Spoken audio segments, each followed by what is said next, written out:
All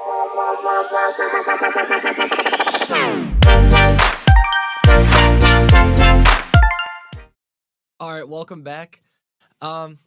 Well, feels bad to be an IU basketball fan right now. Took 2 losses since the last recording. We had a close loss to Purdue. We played pretty well except until the very end. And then right after that, we go into Wisconsin, get absolutely crushed in the first half, and then lose in heartbreaking fashion. So I think right now it's probably safe to say our March Madness hopes are destroyed. So at this point, maybe we just sneak out a couple wins, cause some chaos in the conference. There's also been, and normally I don't talk about the NBA too much, but there's been some crazy movement with the NBA as well that we'll get into with trades because free agency opened up. And the Super Bowl is obviously in a couple of days as well, and we'll make our predictions about that. And also there's another big move made by Ohio State football's coaching, and we can get into that a little bit as well. So, you want to talk about NBA first, just to get that going? Yeah, let's talk about what happened this past week, man. I mean, Luka Doncic is a Laker.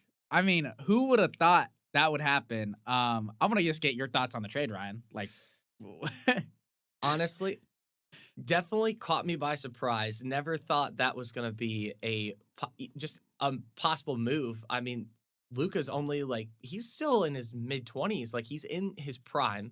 He took the Dallas Mavericks to the NBA championship last year, and now they're just like, you know what? We're going to trade you away. We're going to try to win now with Anthony Davis and Kyrie and Klay Thompson, which is an interesting choice. But I mean, I'm still baffled by the fact that you would give up your future, like the guy that you're supposedly building your future around, to get Anthony Davis, who he is a superstar, but he is aging and he's in his early to mid 30s. You're not really gonna have a lot of years with him. So I just I'm a little baffled, to be honest. I mean, to me, this trade is the Lakers getting a basically free reset. If you think about it, Luka Doncic is a 25-year-old superstar. Like you said, took his team to the finals. He's a walking triple-double, basically a Jokic type player, but as a guard position. I mean, you're set for the next decade if you're the Lakers, and you only had to give up Anthony Davis, who's going to be 32 by the time the playoffs start this year. And I will say Anthony Davis is a Hall of Fame caliber player, but it's like the Lakers have set themselves up now for the future. And now I think this is one of the first moves where it's just like, all right, we love LeBron. We want to win with LeBron. We've won one championship with Anthony Davis and LeBron James together. But now it's time to start making moves for the organization to set up for the betterment of the future. And I really think the Lakers just had to answer a phone call, though, because apparently, according to reports, Dallas didn't reach out to anyone else. I don't know if you can believe that, Ryan, but I can't believe that. That tells me that something else was looming over the GM's head. There's no way that you have a 25 superstar MVP caliber player that got you to the finals and you don't ask teams around, hey, what would you be willing to give up? Kevin Durant got traded, and they got a haul of draft picks for him when he went to the Suns. Rudy Gobert had 5 or 6 draft picks in a trade to get Rudy Gobert. Rudy Gobert is not that good. He's a great defensive player of the year guy, but he's not that good. He's not a franchise cornerstone, and they basically got more for Rudy Gobert than what they just gave up for Luka Doncic. I can't believe it. I don't know what the Mavericks are doing. It seems like the ownership has heavy weigh-ins now that Mark Cuban is not the majority stakeholder in that organization.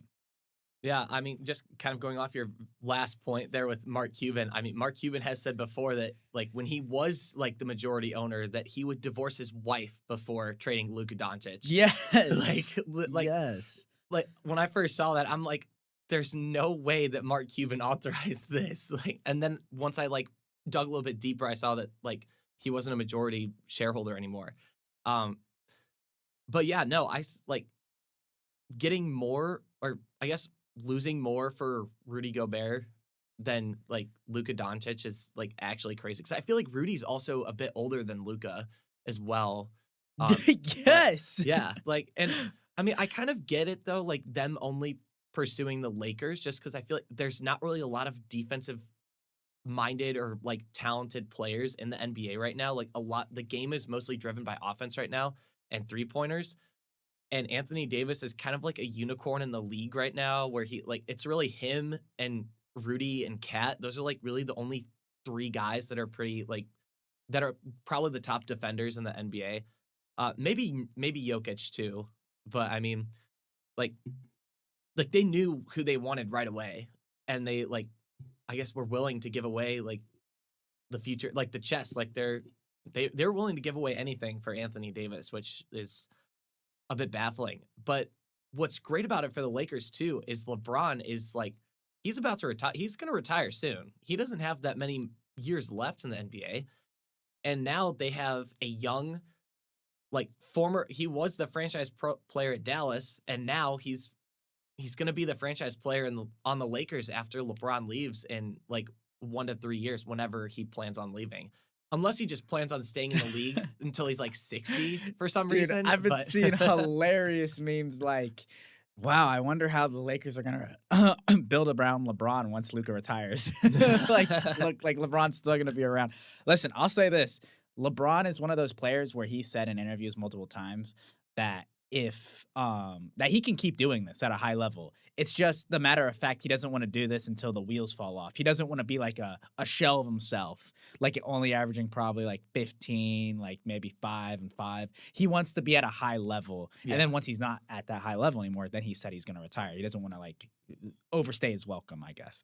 But if there was ever a way to get rejuvenated mentally, physically, emotionally, spiritually, this is the way right here for a superstar, a young superstar to come into your career, to come into your franchise, and to basically have him take over. Like, because at the end of the day, if LeBron needs to like take a game or 2 or 5, whatever he needs, however much rest he needs, you're basically getting another version of him, just not as athletic, I guess. But he is a facilitator. That's what Luka is. Facilitator. He knows how to share the ball. He knows how to kick the ball. He knows how to be ball dominant. Step back threes for days, gets to the foul line. I mean, this guy is a 3-level scorer in every way. The only problem I see with the Lakers right now is their defense. Because Luka does not want to play any defense. LeBron definitely doesn't want to play any defense at age 40. Obviously, in the playoffs, he probably will tighten down a little bit. But that's the only flaw I see with this trade. It's not necessarily a win-now move. It's more so, can we get these guys' chemistry going together, and can we have a spark right now? Yeah, I agree. I think that's a good point. Like both of them are they both like the offensive side of the court.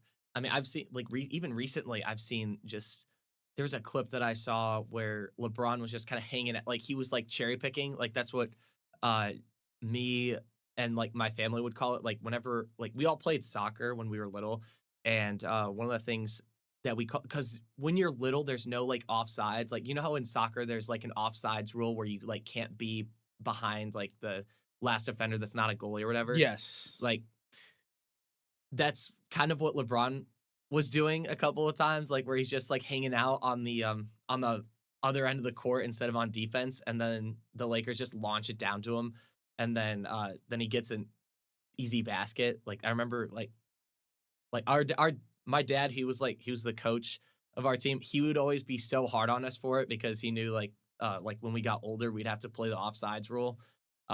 But yeah, like I think it'll be interesting just because like neither Luka or LeBron like to play defense that much. I mean, LeBron kind of has an excuse, like he's like I think he's the oldest player in the league right now. Yeah. And like at least like the oldest starting player in the league right now. But yeah, I mean, if I was LeBron, I wouldn't really be wanting to go back on defense too much, and Luka already doesn't really like going on defense too much, but maybe LeBron, because I mean, Luka does look up to LeBron. I have seen stuff on that too. But maybe LeBron can kind of coax him into being a little bit more of a defensive focused player. And that in turn would set up the Lakers for great success and make Luka a better all around player, hopefully, for Oh, their sake. definitely. And honestly, one of the concerns the Mavs said was like, "Oh, we were concerned about the conditioning of Luka Doncic. Oh, I think they said one of the reports was that he was 270. I've seen videos of him on the court recently. He's not 270. They're lying about that. They're really trying to find any excuse in the book to like justify this trade. The fact of the matter is, it's ridiculous. And LeBron James, being 40 years old, still playing this game at a very high level, probably still a top 10 player in this league. And who can Luca learn better from? LeBron James on how to maintain your body, how to be able to still be active. Even at 40 years old, he's doing it. He can definitely show Luca the right habits, the right eating habits. I mean, there's not a better mentor in the world than LeBron James for a guy, for Luka Doncic, that's probably just at this point in his career a better player because of how young he is and how and how he's made it to the finals recently at this stage in the career. Obviously, LeBron's better all time, but yeah, it's crazy, man. I still can't believe the Mavs really did this. I don't know the rationale. I really do think that ownership got involved. Yeah, I 100% agree. And I mean, especially like you said, like LeBron has like he knows all of the best stuff because I mean he's been in the league for so long. And if Luca wants to be in the league for as long as LeBron and get into like legendary status, then uh LeBron is the best person to learn from. Like love him or hate him, he is the best person to learn from in that regard, especially. But kind of going into retiring, because we were kind of talking about that a little bit with LeBron. There's been reports that Mike Woodson might be retiring at the end of this season. And I'm curious as to your thoughts on this because I like personally, I think for Mike Woodson and IU, I think that's probably the right way to part ways. I don't know about you, but No, honestly, I think that IU and Mike Woodson are trying to find a way um to basically come together and be like, let's do this the right way. It's not working out, clearly. I don't know really what it is. It seems to me that he is a great recruiter. He has a lot of spots and connections to get these players on the court. It's just a matter of fact of when they're on the court, the culture that he was setting stones for and setting foundations for in year one and year two is just not there anymore. Um, I really think that IU doesn't want to just force him out because he is a former player. And one of the biggest things that I always live by is do not burn bridges. So I think they're trying to live by that same way. I mean, he's a former player. He's part of Bob Knight's, team, man, that won the championship. Like, they don't wanna do this in a way that's just gonna be like, "You're fired, you're gone. We're paying you out. We don't wanna ever hear from you again." I mean, it's a harsh business, but I think IU's trying to find a happy medium. One of the ways I think if he retires, I don't know how that would work out with his contract, but they're definitely gonna try to find a way to not buy his whole contract out, which is probably why they're talking about retirement yeah. and not just completely firing him. But it's a tough situation, man. Like you said, it's a tough day to be an IU basketball fan. It starts with the players though. Like I think we'll get into like everything, but I think the players also need to do a better job of really buying in to what Mike Woodson is selling, but then we don't really know what Mike Woodson is selling after what we've seen this year. So, Yeah, yeah. it just seems like a whole array of chaos right now in the IU basketball world. But yeah, no, I 100% agree. I think like them figuring out how to like at least like reach some kind of mutual agreement and understanding as to like it's not working out and like I mean, it's clear that I think both sides like think that it's not really working out. And honestly, like kind of like what you were talking about earlier with LeBron and how he wants to, if he stops playing at a high level, then he's going to retire. And I think that's it's partly because he doesn't want to be remembered for that. He wants to be remembered for like playing at a high level, being like the greatest of all time, because that's what LeBron has always strived for. And Woodson, like, he doesn't want to tarnish his legacy anymore, I don't think, as an IU player, because like you said, like played at IU, and he was one of the best players, if not the best players, during the Bob Knight era. And now he comes in to coach, and he's supposed to be seen as like essentially the new hope to revive the IU basketball program. And it's, I mean, he took us to the tournament a few times since he's been here, but ever since then, it's been kind of a letdown. And I think he knows it. IU athletic directors, like just like the upper people know it. The players seem to know it as well, just by the way that they're playing. At least like it just seems like the morale just gets crushed so easily. I mean, like you look at the Wisconsin game, like they were down so much in the first half. I mean, same thing with the Illinois game. Like they just start off behind and they just let the teams go. I mean, it's time for a change, I think, for coaching, and both sides know and understand that, and they want the best for Hoosier basketball. I couldn't agree more. I really think that they want the best for Hoosier basketball, like you just said. I think they want to do this the right way. They don't want to hurt any reputations. They don't want to burn bridges with each other. And I mean, Mike Woodson is, I mean, he's probably at this point, if he is really considering retirement, he might not have the fire that he thought he would have by year. Is this three or four? I think it's 4. Year 4. So, I mean, I wish him the best of luck. I wish Indiana basketball the best of luck.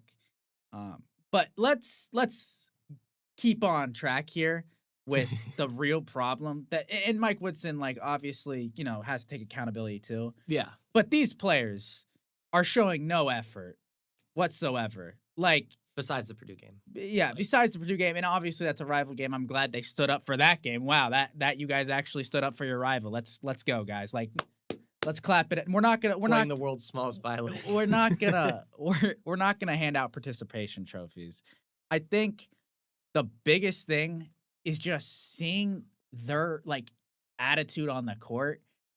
Like, for example, when I was watching the Purdue game, and I know we gave a lot better effort in that game, but just seeing like when Purdue scored a basket or when Purdue got a play, like the body language of Purdue versus us. And by the way, Purdue as a talent wise, they're not better than us. No. We are a much better team talent wise, but hard work beats talent when talent fails to put in the hard work. And I'm just seeing, like, when we score a basket, I don't really see anyone, like, uplifting anyone. Like, I don't see anyone being like, let's go. Like, oh, head top. Like, no one is, like, getting in there to be like, let's energize this thing, dude. Like, I think that it kind of does start with the coach a little bit, because I noticed that he can't really, you know, high energy level. He doesn't really, something that's not really something I guess he possesses at the moment. I'm hoping that, you know, throughout the season, depending on if he leaves or not, that he can get in there and really emphasize to his players, let's get it. Let's get it. The only person I see going in there with high energy is Luke Goody. And they don't start him. And they don't start him. And he's almost like a leader figure in there. And it's his first year here. Like, that's a problem. Like, I'm not saying that his leadership is bad. It's great. But I'm saying when you have someone that's never been here before and he's basically your leader on the court, what are you guys doing? Trey Galloway, how long have you been here? Show some fire. Show some leadership. Like, Anthony Leal, how long have you... Like, Anthony Leal, I will say this. When he's on the court, he knows how to make the right play. And I really do appreciate that. It's just these guys that have been here for a while, it almost feels like they're just cashing it in. Oh, let's just play the game. And that is... And honestly, I don't want to criticize them too much, because I know they're going out there. They're trying to do their job. They're trying to hoop the best. But it's not all about hooping sometimes. Like, it is if you're like a superstar and you can just go out there and get buckets. But this is college basketball, which is honestly more of a team sport than NBA, obviously. And the most important thing in college basketball is galvanizing the troops, getting the guys together, having some energy out there, man. And I just feel like when we score a basket or an and one, like, no one is getting hype. No one is like, it's just like, yep, okay, going to the free throw line now. And it's like, I don't know, man. Just get something in there. Yeah, I agree. I mean, and also just kind of going off, especially with the point on Goody, like he isn't starting. Don't know why. Like you would, I feel like, and this is kind of where I criticize Woodson a little bit. Is like if you know you have someone that's leading your team, and like you expect Malik or Trey to lead the team because they've been on the roster like for the most amount of years out of the players that have come in, and a lot of these players are transfers. So they're supposed to be the guys that are supposed to be kind of mentoring the transfers that are coming in, the freshmen that like are coming in, like getting them into the culture. But there doesn't really seem to be any sort of leadership from them on that standpoint. But for Woodson, I feel like you kind of have to make that adjustment and be like, okay, Goody clearly is like he has the leadership quality. Maybe I should put him on the court more, like because he has some kind of energy. Whereas like you have Ballo, who's really great player, he's really good, but he's on the court the most out of everyone. He's on Yeah. there for 38 to 40 minutes, and that's partially because Renew is fouling out fairly early in the Oh games. yeah. So they're Oh yeah. very reliant on Ballo. So I feel like when you're watching the games, you would think that Ballo would be the one leading them on the court just because he's on there the whole time. But you don't really see the same energy that like Goody brings. Nope. I think. And I mean again, like you said, like Woodson doesn't really bring that energy either, probably because he's considering retirement. But someone has to step up and take accountability because I mean there is someone stepping up, but there's no one making any sort of adjustments. We're just kind of doing the same thing over and over and over again. And if you repeat the same thing over and over and over again and expect different results, it's literally the definition of insanity. Like you're insane if you think that anything's going to change if you keep repeating the same thing and it's wrong. It's not going to be right if it's already wrong. Like if you, I don't know, like that's just me. I mean, when you have that many transfers in there, I feel like you would want to change things up pretty frequently, keep teams on their toes for one thing, but also like it gets your guys in the mindset of like trying to figure out what their game is. Like what is their style of play that works best with all the guys that are on the team to maximize scoring, to like have an effective defense, to have a positive morale, like most importantly. Yeah. Yeah. I mean, at the end of the day, I feel like the effort level and the attitude level can take average Big Ten team and at least make them decent. At least make them decent to good.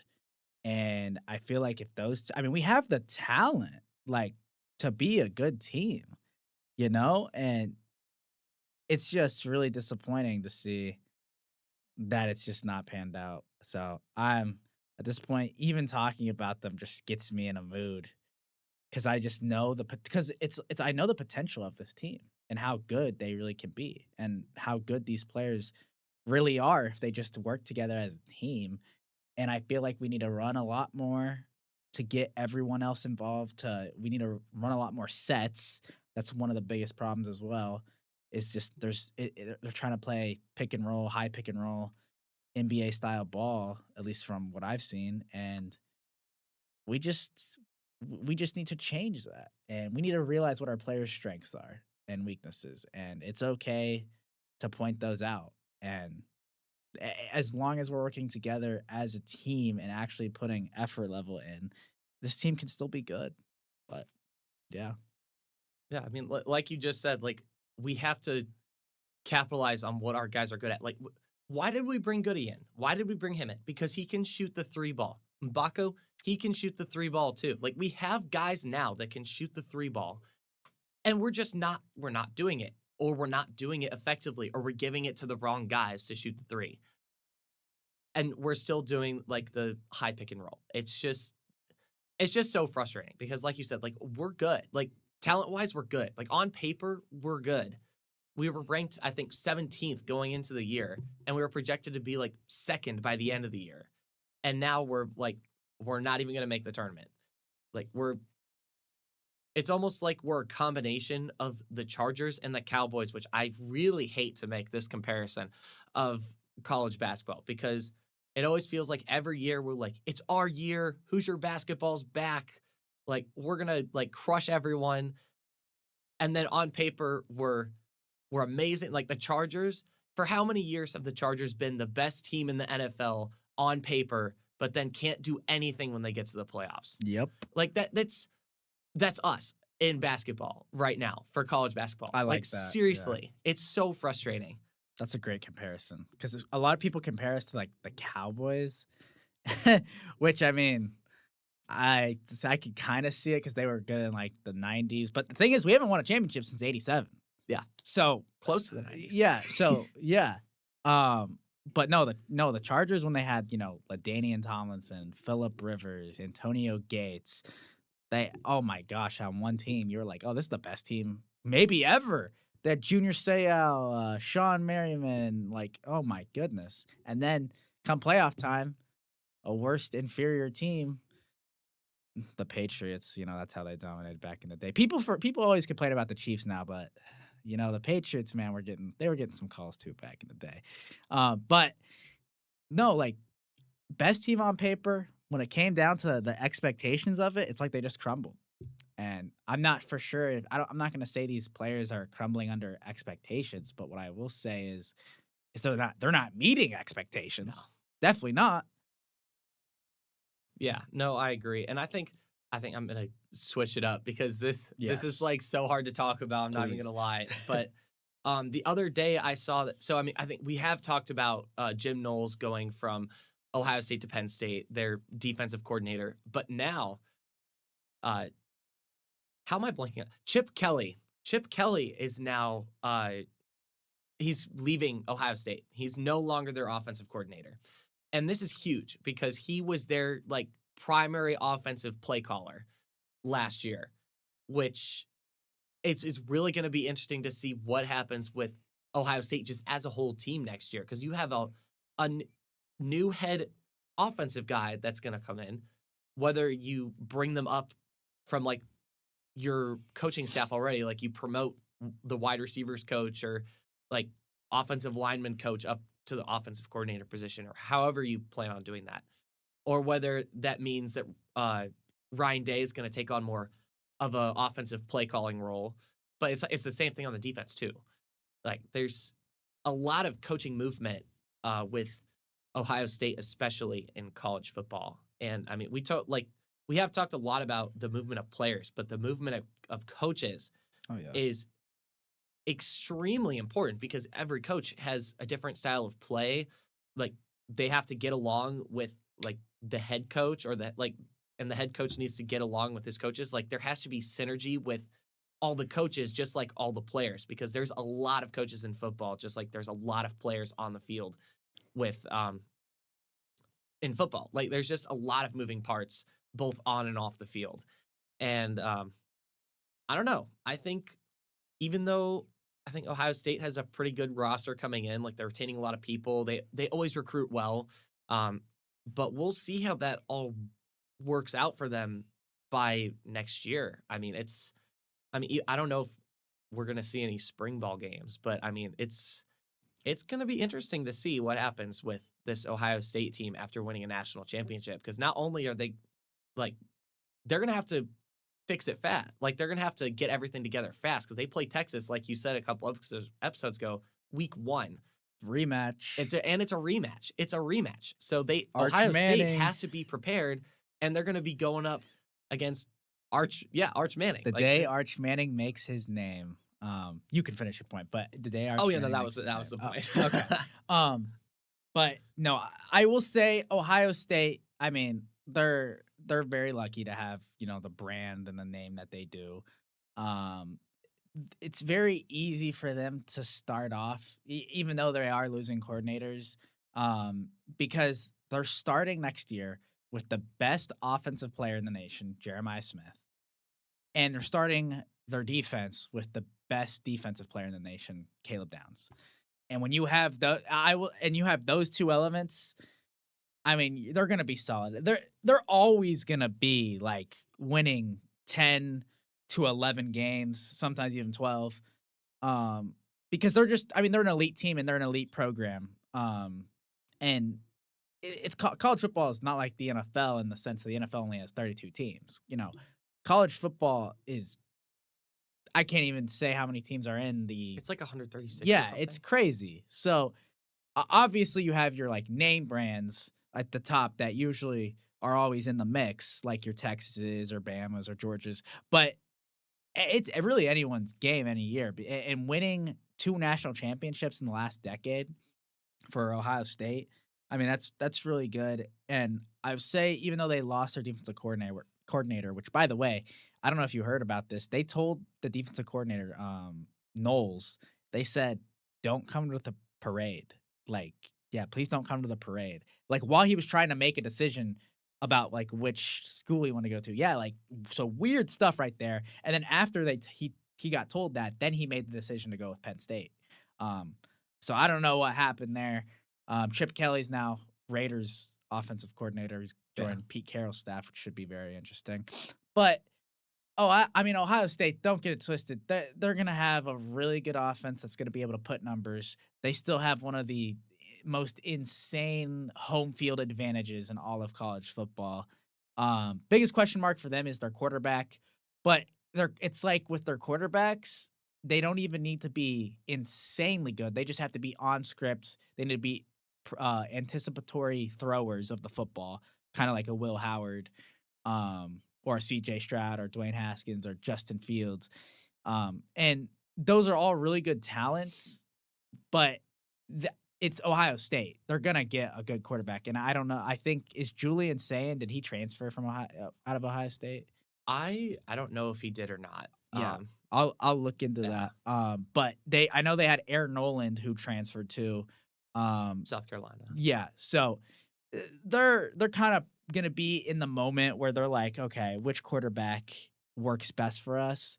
And I honestly think that whoever you have back there, as long as they are a 4 to 5 star or 4.5 star, like they're going to be fine. Like, I don't know. For championship talk, that's a different story. We got to see this team in spring ball and the opening game against Texas. But I honestly don't think that the defensive coordinator and offensive coordinator will have too much on the overall baseline level that they always meet of 10 to 11, 12 wins a year. Yeah. Yeah, no, I agree. Like, they have a great culture over there. I just think, like, there's definitely going to be a lot more urgency from that staff to get everything ready. Because, yes. I mean, since they just won a national championship, the expectation is obviously to go win another one, but this time beat Michigan in the process.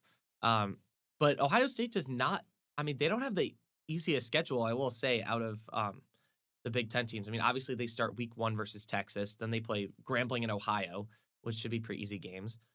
Washington could maybe be a wild card next year. I mean, they're not too bad of a team, but I don't think they've made enough moves to really, do too much of anything in the Big Ten. They could maybe be bowl eligible next year, maybe get a 6-win season, but I don't necessarily think that Washington is gonna upset Ohio State. But then they play Minnesota, which Minnesota played pretty well last year, and they could steal one. They could sneak up on Ohio State. They almost snuck up on Penn State last year, and Penn State has all their guys returning. Like, Minnesota, like, they've got something going over there. They're kind of sneaky. And then they play Illinois, who has been making some pretty amazing moves in the transfer portal as well. I mean, they were top 20 last year, and they had 9-win season for the first time in a while. And Brett Bielema's he's doing something pretty special over there. I think Illinois, if anything, could maybe sneak up on Ohio State there. And Wisconsin, at Wisconsin too, that could be a tricky game as well. And then they play Penn State. Again, like we've been talking about, like how like they have Jim Knowles now. They're keeping all their guys. They're working the transfer portal, fixing the wide receiver problem, so that way Drew Aller has someone to throw to that's not Tyler Warren, because Tyler Warren is not going to be there anymore. And then they play Purdue, which I have no clue how they're going to be next year, because they had so many people go to the transfer portal. and they have a new head coach. So we'll see what happens with that. And then UCLA, that should be a pretty easy game. Rutgers is always a tough team, whoever they play, but they're probably not going to beat Ohio State. And then obviously the Michigan game at the end. No matter if Michigan is 7-5 or 10-0, they're always a tough team to play for Ohio State, especially Ryan Day. They're always so tough for them. So, I mean, next year could look pretty crazy for Ohio State if they don't do the prep right. Yeah, no, for sure. Honestly, Penn State next year, because I'm not someone that really hypes up Penn State every year. I honestly just always view them as okay, they're this 10 to 11 win team that eventually ends up losing to teams that they shouldn't beat. They always beat the teams they should beat, but they'll never beat a team that they shouldn't beat. I say this year though, they're running it back with everyone. They have a better defensive coordinator who just won a championship with Ohio State. He knows what he's doing, obviously. Um, James Franklin, although Ethan's not here, so he probably would not probably support the statement. I will say, like, in terms of being like keeping the program relevant, he does a good job. Now, I think since they're running it back with everyone, the chemistry's there, the camaraderie's there, the culture is there. And football is all about culture, man. So I really think that Penn State is a top 3 contender in my head right now. Obviously, the thing is, the football season is so long that I'm saying this now. By the time next year rolls around and I see Texas with Arch Manning and I see Ohio State with whoever they will have at quarterback, and I'll see maybe IU gets off to that hot start that we saw again. But or Georgia, obviously the SEC teams that will always be in that mix and for relevancy. I think that Penn State could get lost in all that, but come roll around playoff time, because they'll make the playoff. Penn State will. And when you make the playoff, if you're in the dance, you got a chance. And that rhymed. I wasn't even trying to do all that. But I mean, you got a chance. And with a defense like that, a defensive coordinator that just won the championship, a quarterback that I personally don't think had that good of a year. I know other people will say that he did. I think that Drew Aller had a very tailored year to him because he was not getting his receivers as involved as you would like. But I think that if he grows and he's better and he knows how to get the ball outside and he knows how to hit guys, his receivers especially, rather than just the running backs and tight ends, I mean, the sky's the limit for Penn State. I mean, honestly, there's nothing stopping them from winning it. Yeah, I agree. And also, I mean, Drew Aller has worked with the offensive coordinator that they have ever since he's been there. So they already kind of have some kind of chemistry going. And so at least like the prep for the offense is definitely, I think, going to be easier than the prep that Ohio State's going to have to do for their offense, just because you're going to have a new quarterback and you're going to have a new offensive coordinator and like other people to kind of work in. Because, I mean, they did also lose starting offensive linemen in the portal, one of which came here to IU. But yeah, there's definitely a lot of moving parts in Columbus, especially on the offensive side, than there is on the Penn State side. And I think that will definitely benefit them. Because, I mean, if there's one thing that I think is a huge advantage in football, just because of how many moving parts there are, it's the preparation that goes into the future games. And the easier it is to prepare, the more well off you're going to be. And I think that'll at least give James Franklin some kind of edge over Ohio State. And maybe this is the one that he needs to actually get a win over them. And hopefully they'll be a top 5 team. So then James Franklin can actually be like, he can get his second win against a top 5 team, considering the amount of times he's played a top 5 team. But yeah, I mean, it should be very interesting next year. But yeah, no, I mean, the SEC too. Like, I do kind of want to talk about the SEC for football for a little bit, just because, I mean, they've made some decent moves. We already did talk about South Carolina or Air Nolan to South Carolina, not South Carolina to Air Nolan, because they're not moving to him. South Carolina can't move their campus. But yeah, no, I mean, there's a lot of hype despite the bowl season against the Big Ten, how they only won once against the Big Ten, didn't have a team in the college football playoff championship, had less teams in the college football playoff than the Big Ten. Um, but there's still a lot of hype around the SEC, which I find kind of interesting. Like some of the preseason top 25s have like it's majority SEC from what I've Yeah. seen. No, yeah. And also, I mean, Noland, I don't think he's gonna start necessarily this year because Sellers is still there, right? Yeah. So that just means more time for him to improve, more time for him to develop. And Sellers was really good last year, and so good to the point where even though they started off, I think 2-3 or something like that, Yeah. they got to the point where they built up a win streak where they were the hottest team in college football, probably. And they had a legit like argument to get into the playoff if it wasn't for SMU getting to the ACC title game. I mean, South Carolina, the SEC, I'm trying to kind of blind myself from the barriers of conferences because I think once we stop looping these teams into the conferences and just focus on the team, it's going to be so much easier for us to then not care about the conference. Yeah. Because I love SEC versus Big Ten debates. I love all of that. But at the end of the day, in order to move away from conference bias, we have to just be able to see the teams for who they are. Yeah, I agree. Like, and this is actually something I might have said this previously. I have no idea if I have or not, but it's definitely something that I've thought at least as well. Just because I mean, with this new 12-team playoff, there's gonna be a group of 5 in there, and it's gonna make an SEC team or Big Ten team or a Power 4 conference team mad.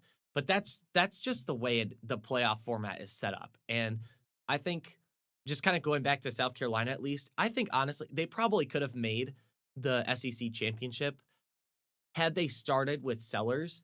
And I think, and like this is kind of going back to what I was saying about preparation. I think if they did a better job of figuring out who their starter was earlier on in the year, then Sellers would have gotten more reps because he didn't start right away. They didn't know that he was going to be the starter right away. He kind of just became the starter after like the LSU game. And then they went on their hot streak ever since they lost to LSU of that year or last year. And I think that's what killed him, honestly. Like because I mean, you saw the SEC teams just eating each other alive, and then it was just Texas versus Georgia in the SEC championship. But South Carolina could have they could have maybe beat LSU. They could have maybe beat another team earlier on. Maybe they only have 1 loss instead of 3, like they did, and then they go into the college football playoff with pretty favorable standing. But the prep just wasn't quite there. And I think now that they know that Sellers is going to be their guy, South Carolina, it's going to be easier for them to prep for next year. And I think the hype around them, I think, is valid. But like you said, with the boundaries of the conferences, those kind of need to go away because we can't just say that, oh, well, Mississippi State is a good team because they play in the SEC.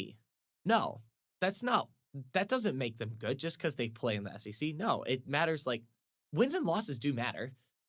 Like you have to like win and lose your games because no matter what, like you have to. I mean, you've made this point so many times on our episodes. You have to play the games on the field because otherwise, then it's just we're just gonna put the best teams on paper in, and it's gonna be the same teams every time. But the team on paper doesn't always win. Yep. So, yeah, I mean. The boundaries for conferences, they need to go especially for football. If any sport, it needs to go away for football. Yep, I agree.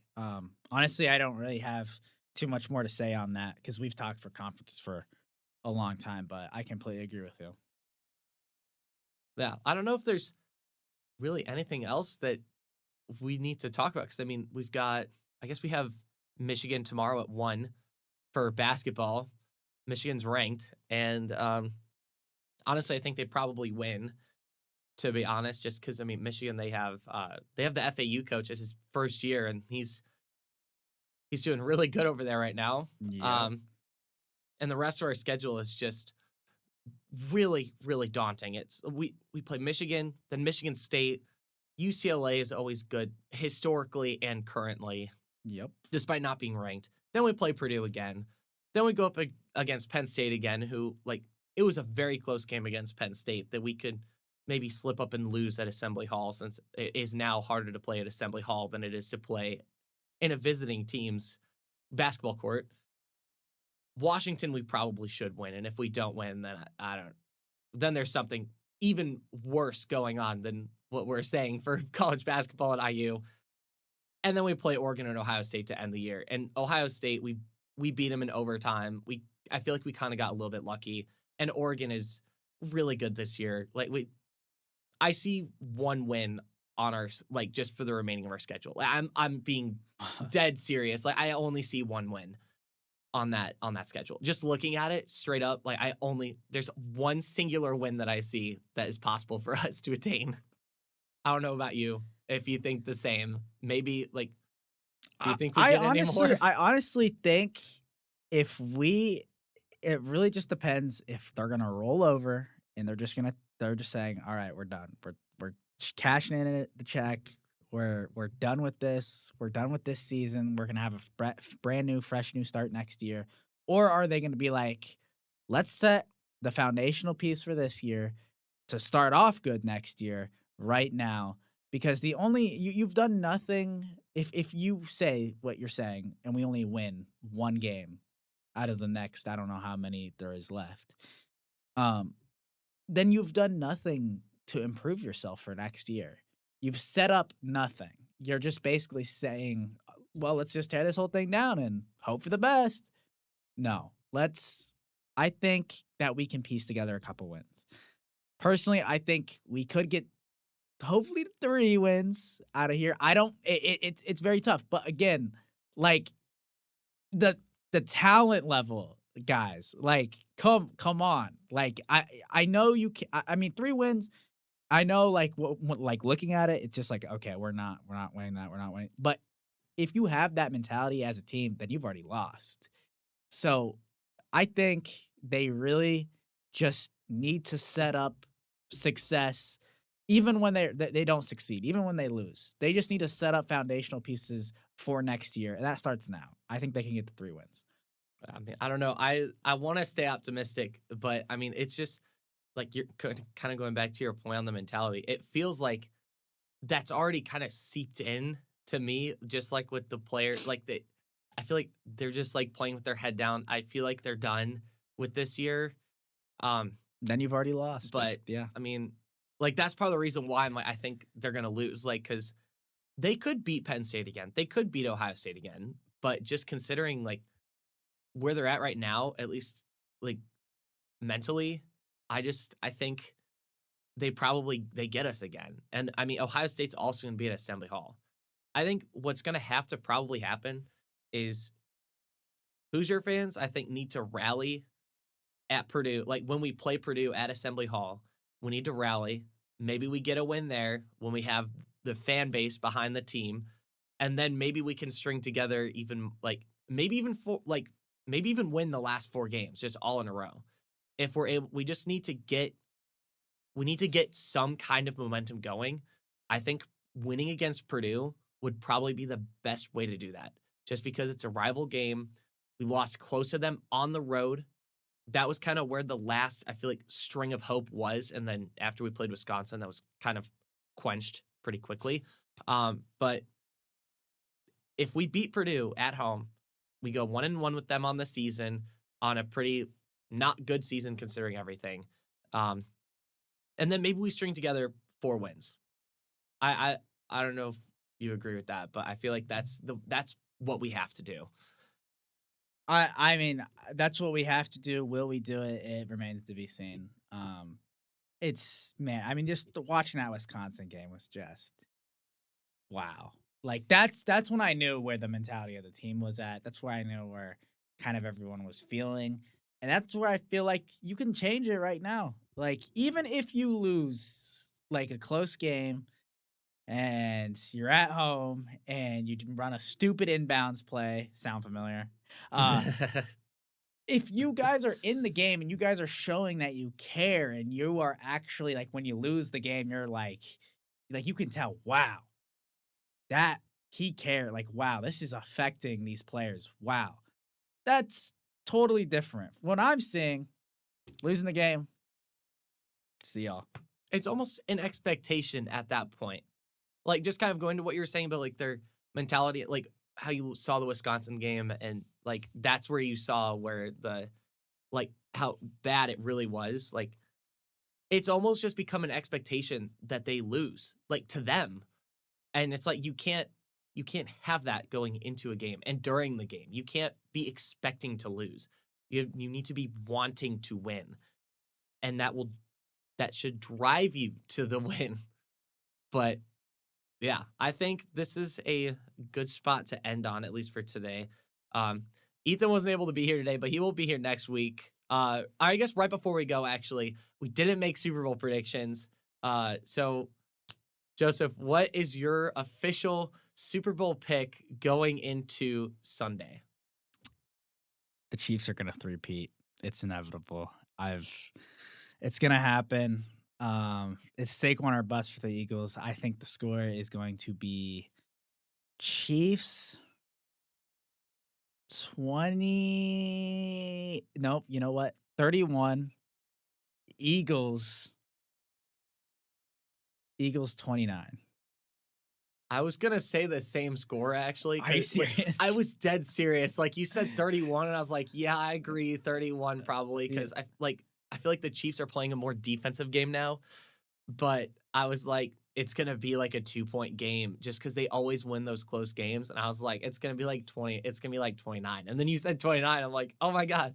I agree. I think Chiefs are gonna three-peat. I hate to say it, I really do, because I want to see Saquon win a Super Bowl, and I don't think this. I mean, I don't know. Like, I feel like it's the most controversial three-peat that would happen. I mean, it's the only three-peat that would happen, but like, it would cement them as the greatest dynasty. But I feel like there's almost an asterisk just because of the referees. I mean, they're all saying that like the referees aren't too involved, but I feel like there's just so much controversy around it that there's almost an asterisk. But I think the Chiefs will probably win. They'll probably get some early points.